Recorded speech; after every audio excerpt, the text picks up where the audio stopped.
Welcome to Understanding Photography with Kim Ayres, episode 163. Today we're going to be talking about, giving feedback on photos. Viji from India, April from Long Island, New York, and Robert from Texas have all sent in images for a little bit of feedback. So that's what we're going to be going through.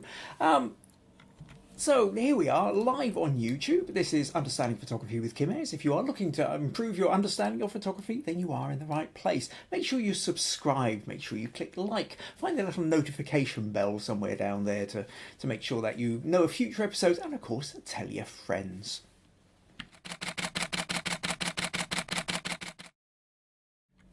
So yes, hello, here we are, live on YouTube. And unless you happen to be watching the recording, that is.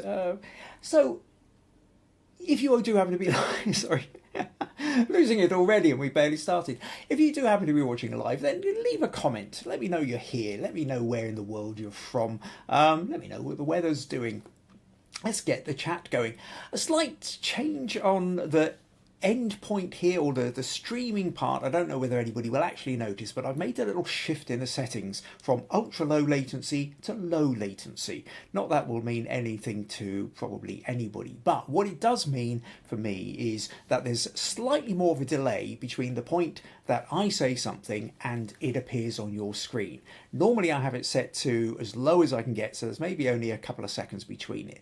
This is sort of stretched out that little bit of time, so it's maybe 15-20 seconds or something, and the idea is that hopefully it will improve the quality of the streaming. I've become so aware over the last several months it just seems to be getting worse and worse, the quality of the stream here, so I'm hoping this will improve it. But what it does mean though is that when you write something, it could be anything up to half a minute or more before I actually see it, so try and get your thoughts down quickly if you want a quick response. Okay, I can see we've got comments in already. Meg says, good afternoon, everybody. April says, hello, everyone, from a beautiful, sunny, dry day in Long Island, New York. A little bit jealous of that. Susan says, hello, from a breezy and cloudy Kakubri again. And goes on to say, April, do you accept lodgers? Your weather always seems great.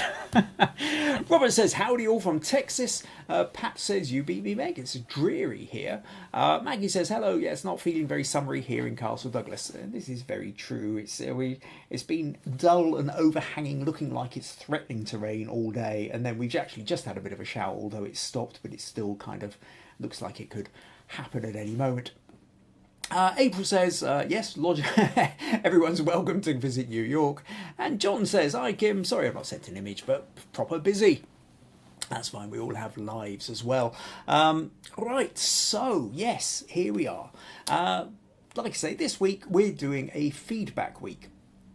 So we've got 3 images to get through. Next week I'm going to also be doing another feedback week, so if you want to get your images in, try and put them in as soon as you can. Honestly, the earlier you put your photos in, the easier it is for me to come up with potential solutions for you for whatever your sticking points are. But of course, don't forget to tell me what your sticking points are as well. Not a problem this week. Viji, April and Robert are all old hands at this, so give me plenty of information, which certainly makes my life a lot easier for being able to give more accurate feedback. So with that in mind then, let's make a start. So what I'm going to do, I think I will start with April. And April sent in this photo here. And she says, I love this photo, but there's a cloudy/smudgy spot in the middle that I have trouble getting rid of. So if we look at this photo here, if we kind of zoom into this bit here, I don't know, can you see there's a kind of light patch, like a kind of almost like a smudge. Now that could be caused by pretty much anything. I mean, she says, I believe it's natural, but I want it to be eliminated. Please help me get rid of it. Thank you so much. Now, this is a tricky thing. This is one of these problems that very often we have. Now, it can be caused by a number of things. Sometimes when we're shooting, if there's light bouncing in a particular way, we might get a sort of slight sun glare or spot on the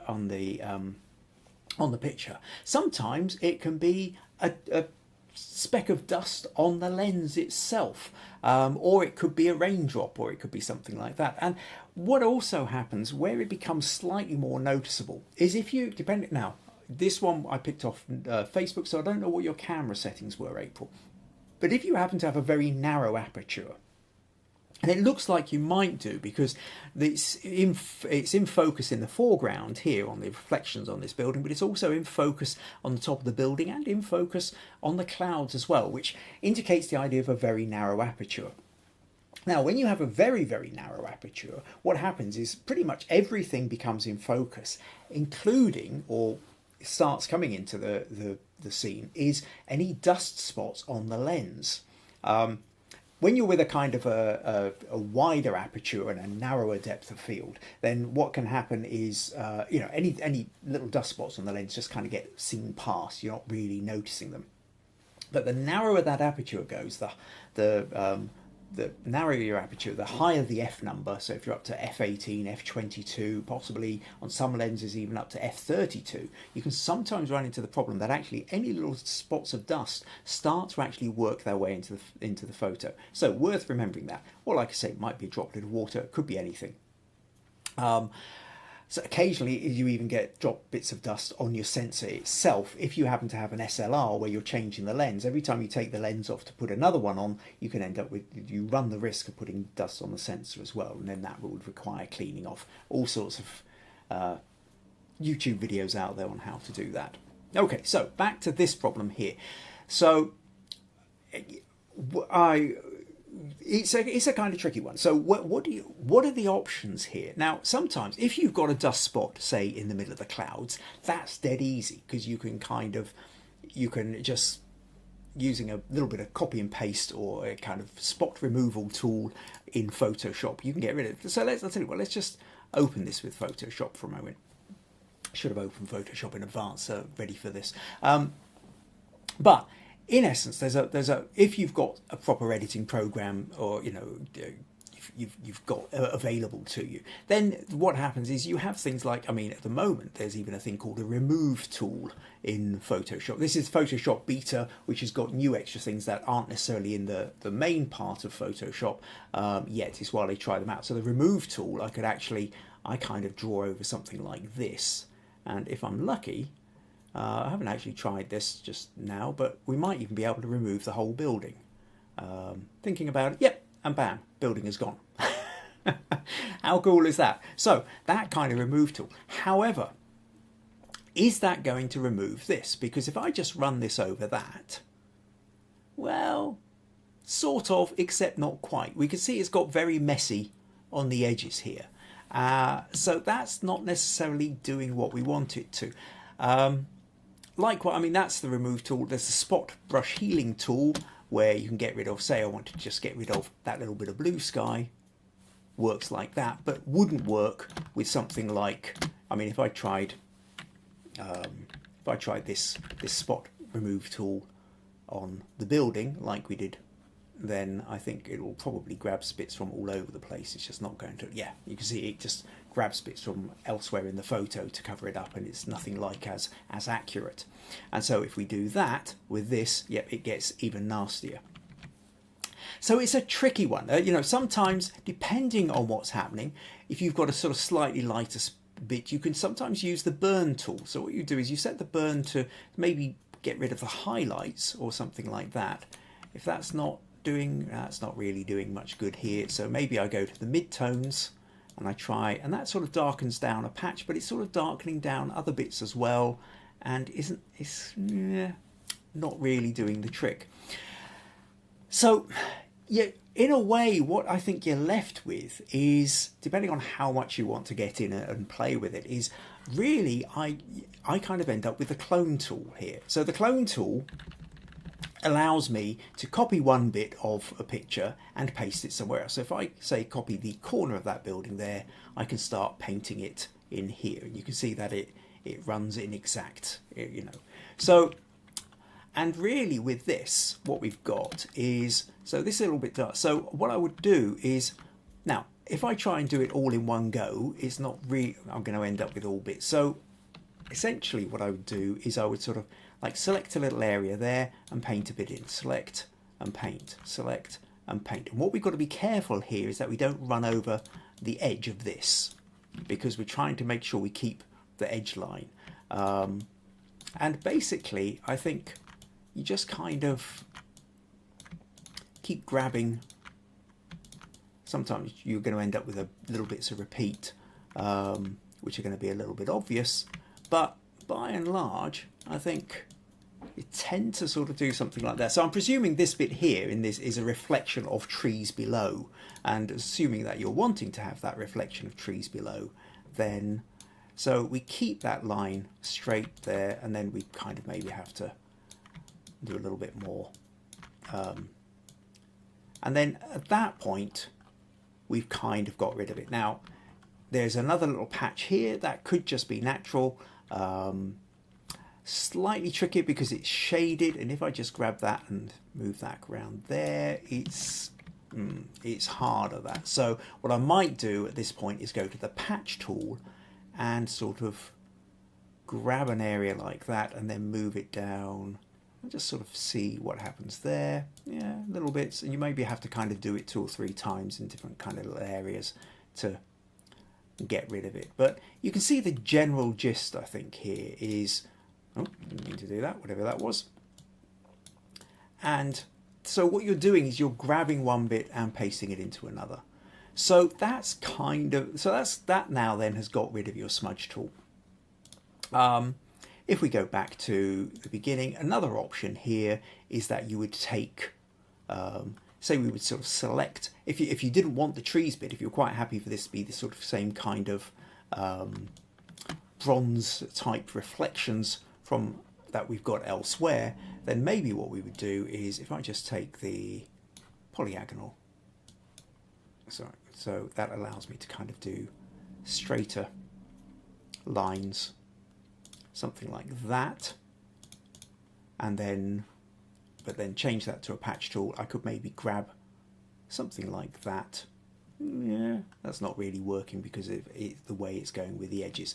But you can see that there are different options, but for the most part, really, I tend to feel like that notion of just getting in and copying and paste and using the rubber stamp tool and just going around it a lot is probably your best bet.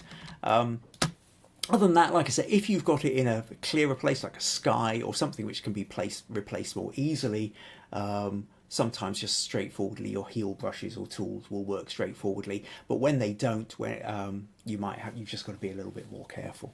So there isn't really a lot of other options to do than that, I think. But hopefully that gives you some ideas of directions to go in there, April. Right, so thank you for sending that one in. I hope that was useful. Okay, a couple more comments. What have we got here? Oh yeah, April says yes, it was the trees below. And also it goes on to say the clone tool was the best. Thank you. Okay, excellent. All right. Okay, so let's move on then. So next up, then we're going to look at Robert. So Robert sent in this photo, and I'll open this in Photoshop in a minute. Because I'm aware that my head here is clipping off the top of one of the people here. But he goes on to say, I was going to submit this for a contest, however I'm unable to get it to pop in the way that I think it should for the most impact. It was taken last month in Longview, a day after severe storms had ripped through the area. It was at a balloon show, and the Master of Ceremonies offered up a prayer for those who were affected by the storms. I think that black and white is the best format for this, and it is in a category. It is the category I've selected to enter. Let me know what you think and how it can be improved for the contest. So what we've got then is it's at a balloon show, but there's been storms. The MC has said, let's just have a quiet moment where we, reflect on, for people who've had difficulties, and we've got 3 people bowing their head. And you've put it into black and white. So what we've got here then is we've got a number of different issues to talk about. The first of all, one is the notion you've converted it to black and white, but it's not popping in the way that you want. So there's a sort of dullness to it. So there are editing options. Can we improve the editing?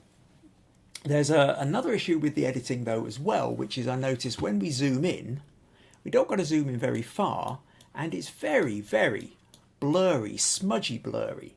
And it's got that look of an overcompensated, like it was a high ISO image and then it's being smoothed out. Now, whether that's you moving the luminance in Photoshop, or whether you've even used Photoshop's denoise, which can sometimes have a habit of overdoing this as well, I'm not sure at this point.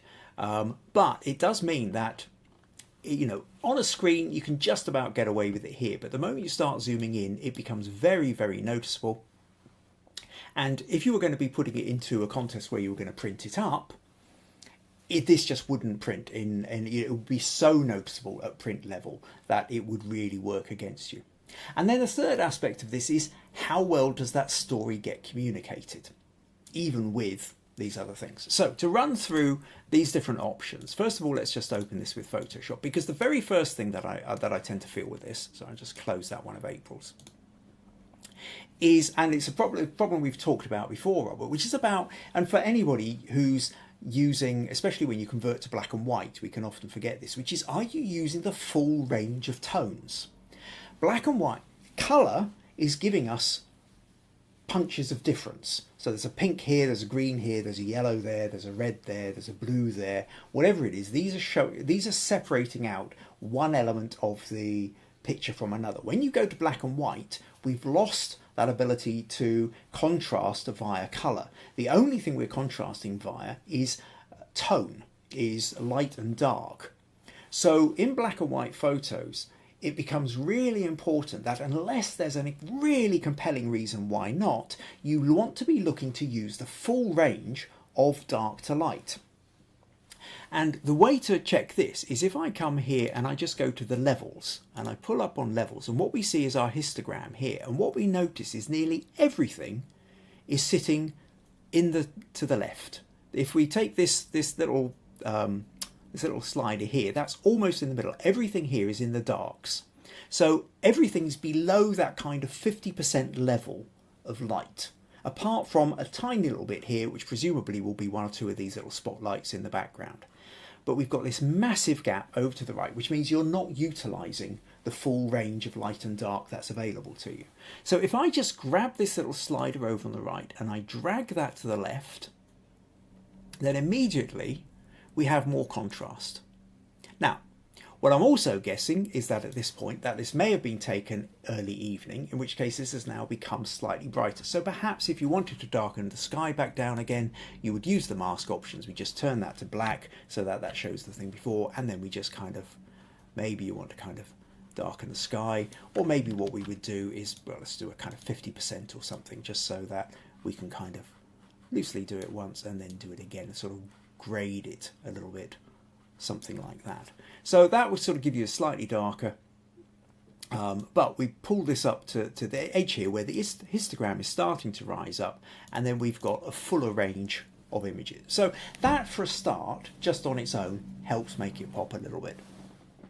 But we're still not totally sure, I'm not totally sure what's going on here. And so now, very fortunately, Robert's an old hand at this, so Robert has sent me the original. So let's take a little look at the raw file and see what we get out of that. Now, here we see now the original raw file. And what we can see from this is, yes, it was obviously an early evening or twilight shot. You know, there's a little bit of colour in the sky, but mostly it's got dark now. And herein we can immediately see where some of the problem is lying, because now we can see your settings. If I just move that into sight here, that up here we've got ISO 3200. So that's quite a high ISO. You're using 50mm camera lens, that's fine. But then it's f1.2. Now f1.2, a 500th of a second. Now 500th of a second is a very fast speed. And it means at 500th of a second, you're not allowing much light to get in. So you've had to go f1.2, you've gone as wide as you can with your aperture, and that's having a knock-on effect of the fact that actually the blurriness that you were getting because of denoising has become even more accentuated, because not all of these characters are in focus to begin with. If you focused on this guy standing slightly to the front, these two people behind, who are a major part of the picture, are now going to be naturally out of focus because there's not enough depth of field at a very wide aperture. So quite simply, and what that's also done as well is it's meant to also try and compensate for that, is we've gone to a 3200 ISO. Now quite simply, if you drop that down to 250th of a second, 200th of a second, 150th of a second, 120th of a second, is that 125th of a second? 125th of a second, you may well still have been able to get away with hand holding it, but it would have let a lot more light in. You could have maybe had a slightly less severe or wide aperture, or certainly gone for a slightly less intense use of ISO. So your camera settings in low light, if you're in low light, compensate by trying to make sure that you don't have such a high shutter speed. So that's the first thing. Now, next thing here is this is very, very dark. So if I click auto, that's kind of lightened it up a bit. And what we actually see is there's some interesting color bits here. There's some things like this orange shirt here grabbing the attention. She's wearing a pink top, but she's also got some kind of blue drink going on as well. And there's bits of yellow in the background as well. And it's just kind of looking maybe a little bit more interesting. It is still very dark though. And maybe if I just bring this up a little bit, maybe take the highlights down a little bit over there. And now when we look at this, if I zoom in, oh boy, can we see the noise. Because not only was it a bit noisy to begin with, but to lighten it up enough, it's now become, we've really had to play with the edits, and there's so much noise. And when we come to this guy's face, we can see there's a lot of detail missing.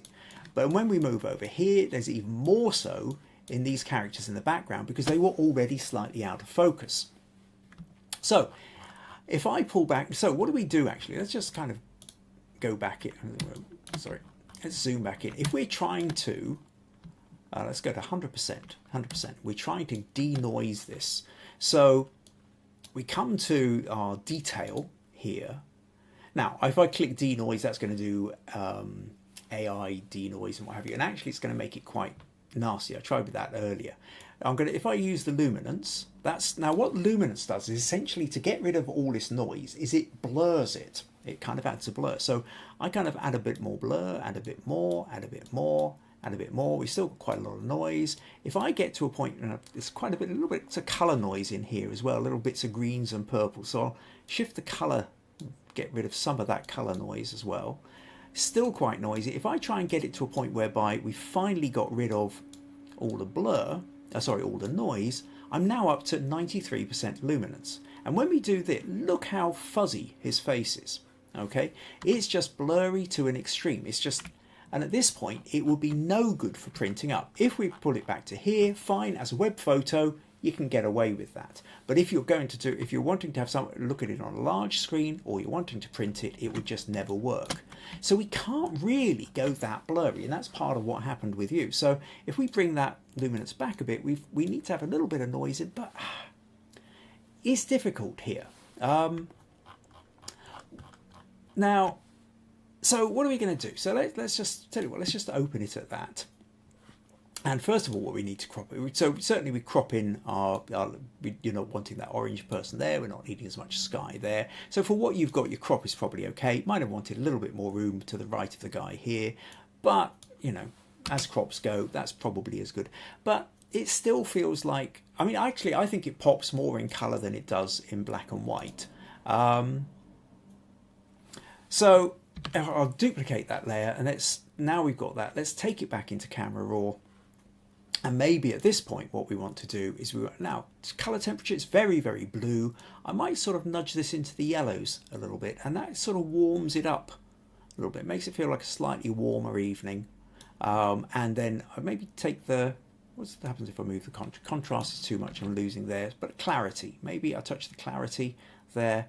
And now I think it's kind of popping a little bit more. Maybe take the highlights down a fraction. But for all this, now that you see that pops better than that did.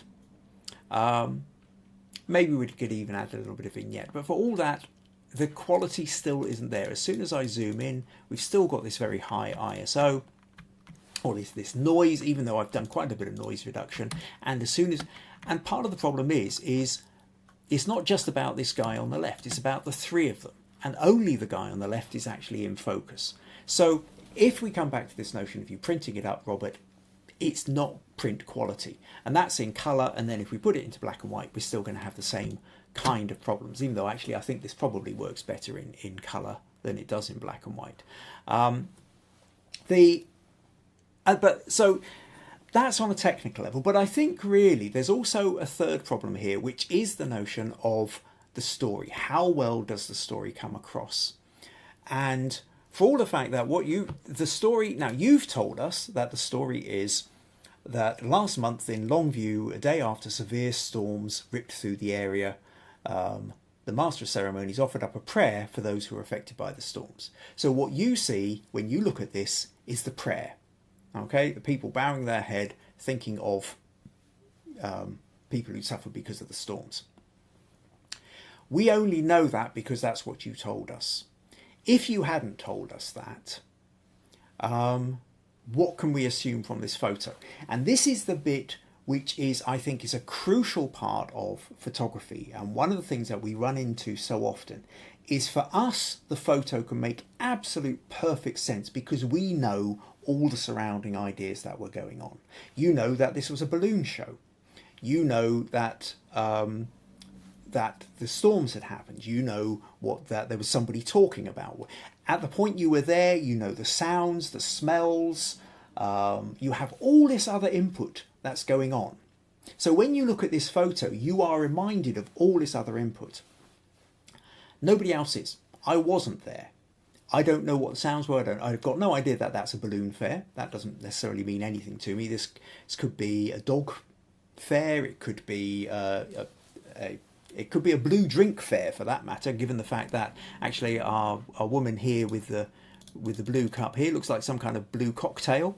And then for that matter, this guy with the NRA shirt and his cross around his neck has also got a big blue thing with straw in it.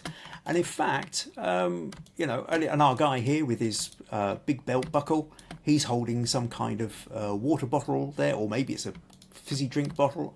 I don't really know. This here doesn't give us a sense of prayer. The fact they're all looking down, they could be looking down at anything. Somebody might have fallen, slipped, and they're just kind of going, oh, who's that lying on the ground? Somebody might have dropped an ice cream. In that awful way that, you finally got your ice cream cone and it falls off. And there's this awful moment where you just look down at your ice cream sitting on the floor or in the mud. And you've got this horrible deep sigh inside you. Because it takes you right back to those times as a child when maybe you lost your ice cream cone and you weren't bought another one and your parents were just annoyed with you. And you can tell I'm feeling it, I still have those nightmares over losing the ice cream cone. And we had this with my grandson just a few weeks ago as well. Fortunately, he was bought another ice cream, but, that horrible, horrible feeling you get. Now, it feels like I'm making light of here's people in prayer, and I'm saying they're staring at an ice cream cone. That's false. I'm not mocking. What I'm doing is I'm pointing out that there is a whole number of different ways of interpreting, and if you don't know what the original story is behind the photo, then there's the chances of you interpreting it that way are very small. The whole point of photography, narrative photography, is you as the photographer, if you are trying to create a photo which you want other people to respond to, it is your responsibility, it is your skill, it is what you are trying to do, is learn how to convey the importance of the message that you're getting across. And in this case, that notion of if there isn't this background story, if I see this online on PhotoCrowd, I'm scrolling through quickly on Instagram or Facebook and I'm not bothering to read the captions, how much of your story gets conveyed? And it doesn't. Not in this. There's any number of reasons why their heads might be bowed. I can look at this. If you just place this in front of me and go, what's the story?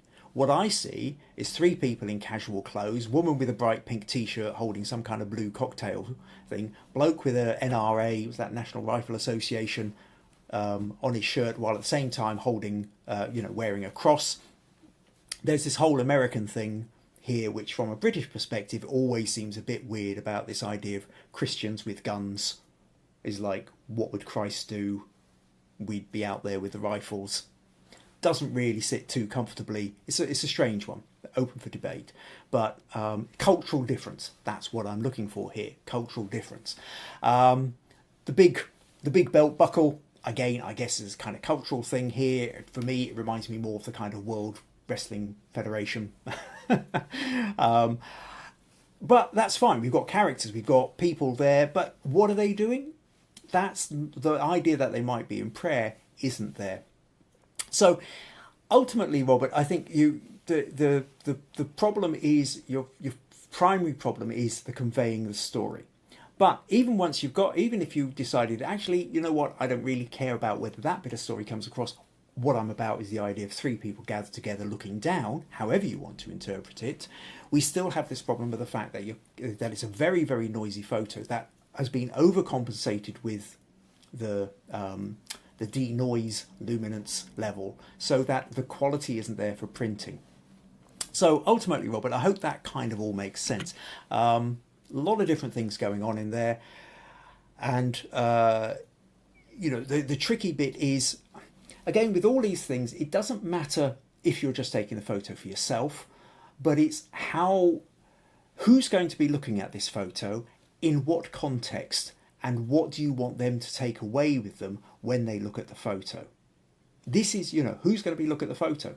And when it comes to a point of printing this up to put into some kind of photo contest or competition like a state fair or the camera club or something like that, then it has to be of a print quality level, which means on your computer screen, when you go to 100%, that's kind of what it's going to look like. It might be smaller when it's printed, but people's eyes are going to see more detail than they do on the computer screen.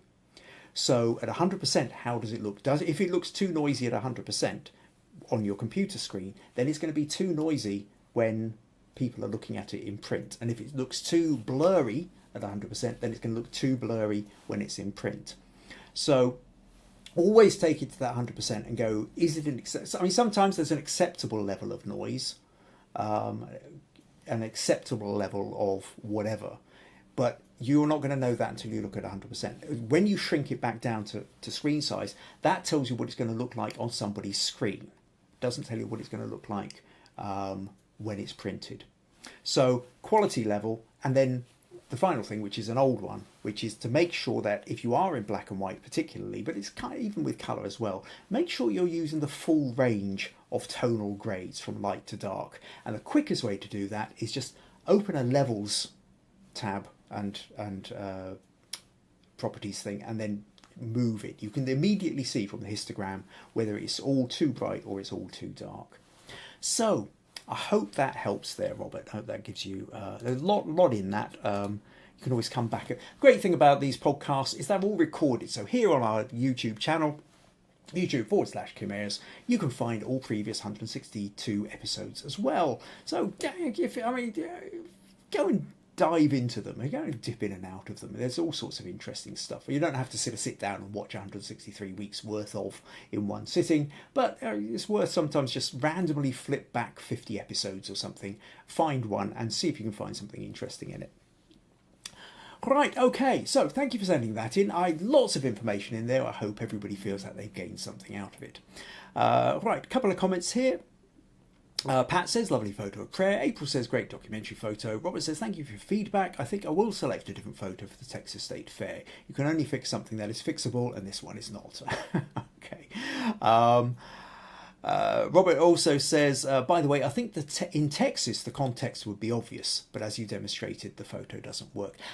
Again, I mean that's it's a good point, and which is back to the where it's being viewed. So yes, probably in Texas, that cultural look, the kind of little symbols, the NRA, the big belt buckle, the clothing style, the dress style, all these kind of things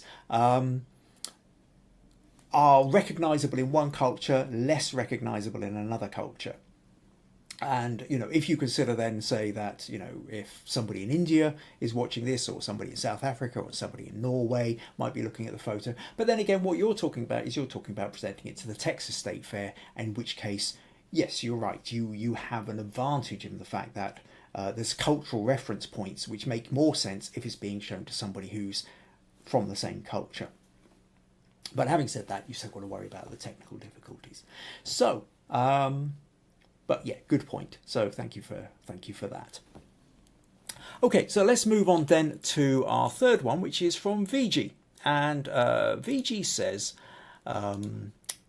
she says, I met a friend after 29 years last Saturday. Wow, that's that bit where you catch up with somebody from 30 years ago. That's a wonderful thing.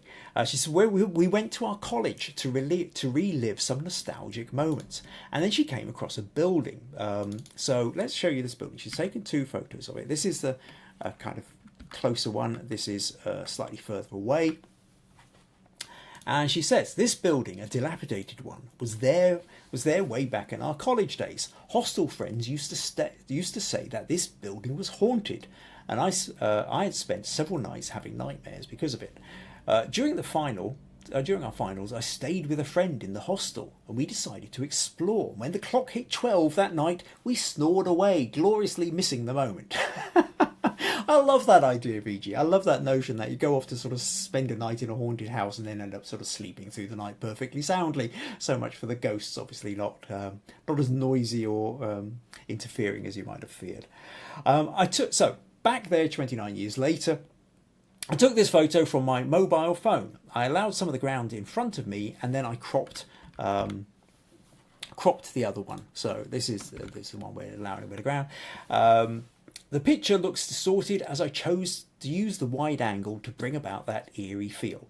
Let me know which shot is better. I didn't make any edits. So these are unedited, and basically, so we've got one here with the grounds in front and one which is cropped in a little bit closer. And Viji's wanting to know which one's working slightly better. Well, for a start, I do think actually going for the wide angle lens where everything gets a little bit distorted is a good choice. You know, it does kind of... So what we're trying to do here then is we've got this old building.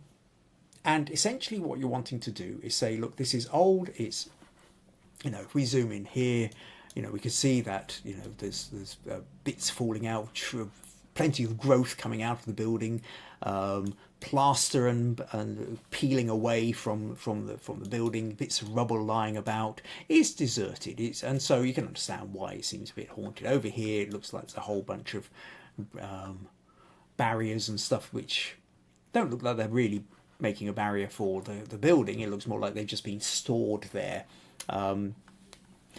So the question then is how do you kind of, you've got this interesting building, what can you do to kind of emphasize it? Now, I think one of the things that we have here, Viji, is this notion of, in this one, you've got the foreground. And maybe, in some cases, a little bit of foreground can help draw your eye up to the building. And if there was a path that ran up, I think that would be quite interesting. Say, kind of an S-bend which sort of ran up like that, would sort of draw your eye up towards it. However, in this case, actually what happens is it means that nearly half the photo is just a kind of loose, generic brown, and then all the actual action is happening in the top half of the photo. So it kind of ends up just being wasted space as such, I think. So this one cropped in, that's maybe working slightly better. But actually I find, my kind of feel is we've got bits of tree down here, still bits of foreground. I kind of want to move in closer. Now, if I want to move in closer like this, I think this becomes a bit more interesting. But then I find I want to have a little bit more room on the right. Which we don't have in this photo. So what I'm going to do with this is if we go to this photo, your pulled out one, and open this with Photoshop, because what I want to do is show you how I think with something like this, so let's just close those ones from Robert, is I think this will work better with where you actually do have something on the side. Although, having said that, we don't necessarily want the bright red of that, because the red here grabs all the attention. But if what we do is we take the crop and we'll just move that in like this, and we don't need as much from the top, so we'll bring that down a bit. Sorry, hold on a sec. It's just got this bar in the way. I'm going to bring this up here. I'm going to bring this down here, and actually go very sort of a little bit more kind of landscapey, cinematic-y. I don't know whether you need to go full cinematic, but I think this kind of, yeah, actually, what if we go cinematic? Chip out the top, we're not necessarily needing it, most of it's lost behind the trees anyway. And kind of now, at this point, this central part here becomes the dominant vertical, and it's just tilted slightly to the left, so I would maybe just tilt that very slightly to the right, to the left, sorry, anti-clockwise, to make this this line here your central vertical, so that everything else is kind of anchored to that. And then I think we've got quite an interesting crop at this point. The big problem is this chunk down here. Now, we can play around like we did with April's. We could mess around with the clone tool, cloning bits of path and everything else back onto it, bits of path and tree. I'm going to use a little remove tool here because I can. And let's just say I take this and I run it over that and actually see what happens. I'm just going to get rid of all those little bits of, and let go. And wow, I love this. Photoshop's kind of getting pretty amazing with what it can get rid of and how it's filling in the gaps here. So now we have a little gap going off to, like a little path going off to the side here. We've managed to remove all that debris and that bright red. So now we're concentrating much more on the building, and actually maybe this gap on the right is just a touch too much. We can just pull that in a little bit like that, and I think that's quite a nice crop to it. In fact, actually I might even just bring this up a little bit more. We maybe don't need as much. Yeah, I quite like that. Now we've got this, what else can we do with it? Now this is I suppose what we're really wanting to do is we're wanting to enhance that notion of the that kind of dilapidated, rundown spookiness to it in a way. So if we go to brightness contrast as well, what I might do, say we take the brightness down a little bit, because if we look at the texture on here, if I bring that, it's quite bright. Now as I bring it down a little bit, you see how it just actually brings out the texture a little bit more. Now we do have to be careful here, because we also then end up with the blacks getting very black. Getting contrast, I quite like the way some of that contrasts. So just by kind of doing that, we sort of move it from brighter to sort of slightly darker, more spooky. So what I'm going to do is I'm going to take this as one level, and I'm going to copy all that onto a new level. And now I'm going to go into Camera Raw filter. And at this point, I think maybe what we could do, first thing is I'm going to just add a vignette to kind of draw our attention more into the middle. And then next level I'm going to do, let's go back into Camera Raw. And now what I want to do is I want to really kind of enhance this building a bit. So I think, or the texture just in the building at least. So what I'm going to do is I'm going to take the clarity tool, and I'm going to, what I might do is bring the shadows up a little bit, although take the overall exposure down, bring the shadows up, touch more, and then again play with that clarity. Now what's happening is it's doing nice things, a little bit of texture perhaps to the building, but it's doing nasty things to all the trees around it. So what I will do is I will mask that, and then I will just paint in, let's just turn that back to white and take that back up to 100%. I'm just going to paint it in over the building texture itself, and just allow so we're getting out the peeling paintwork and the loose plaster, but we're not having that kind of over sharpened problem with the trees.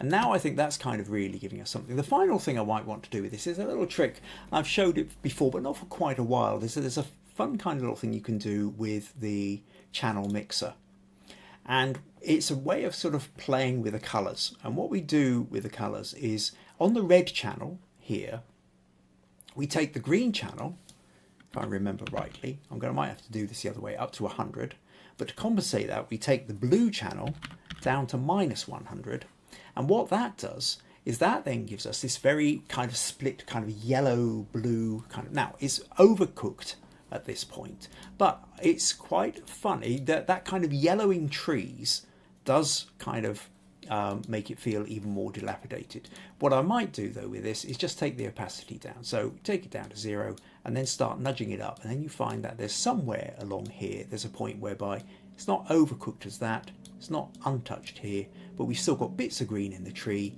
but some of this sort of yellow, almost kind of rusty, dark, kind of, yeah, somewhere around, I don't know, 50%-ish, something like that, I think becomes quite interesting.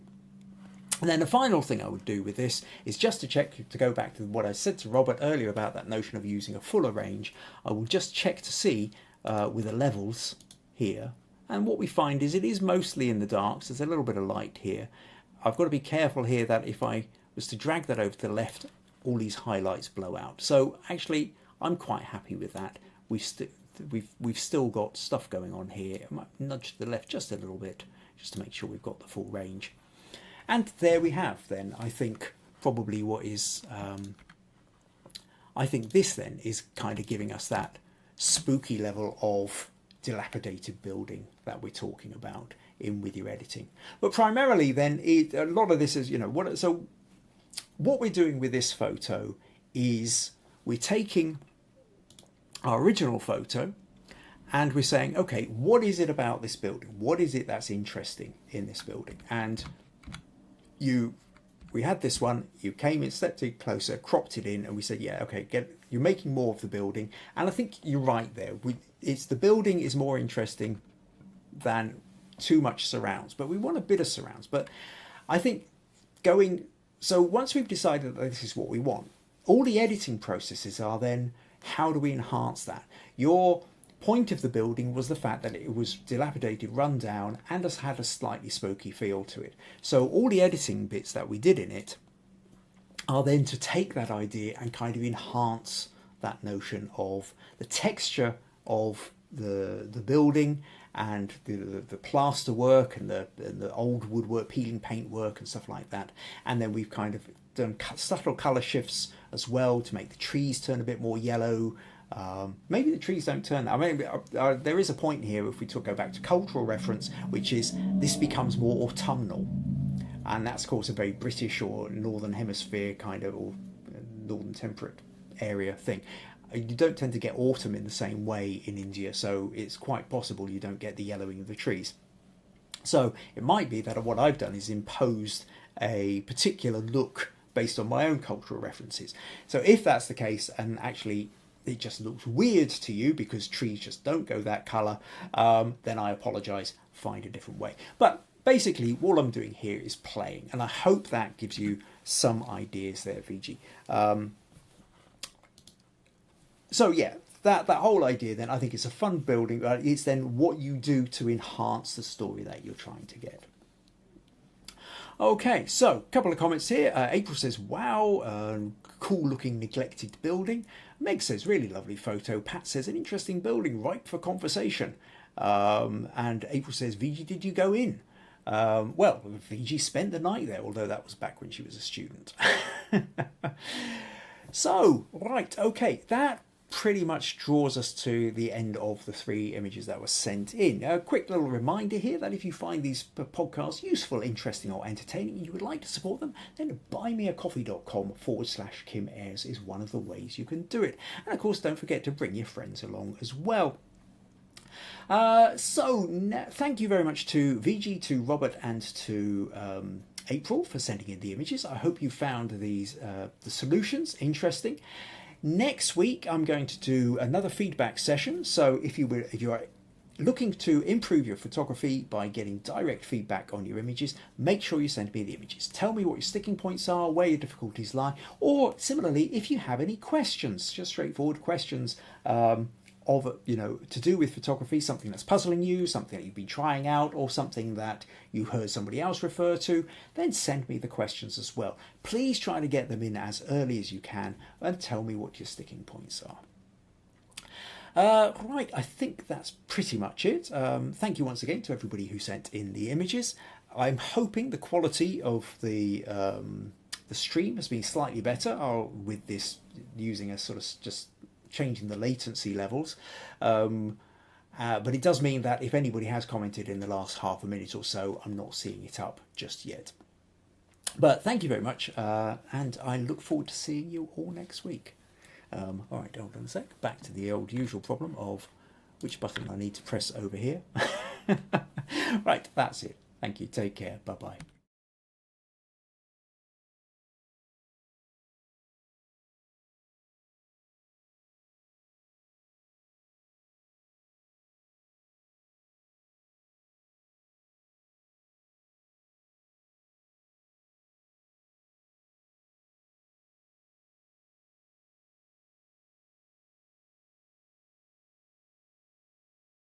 to, then send me the questions as well. Please try to get them in as early as you can and tell me what your sticking points are. Right, I think that's pretty much it. Thank you once again to everybody who sent in the images. I'm hoping the quality of the stream has been slightly better with this using a sort of just changing the latency levels. But it does mean that if anybody has commented in the last half a minute or so, I'm not seeing it up just yet. But thank you very much, and I look forward to seeing you all next week. All right, hold on a sec. Back to the old usual problem of which button I need to press over here. Right, that's it. Thank you. Take care. Bye-bye.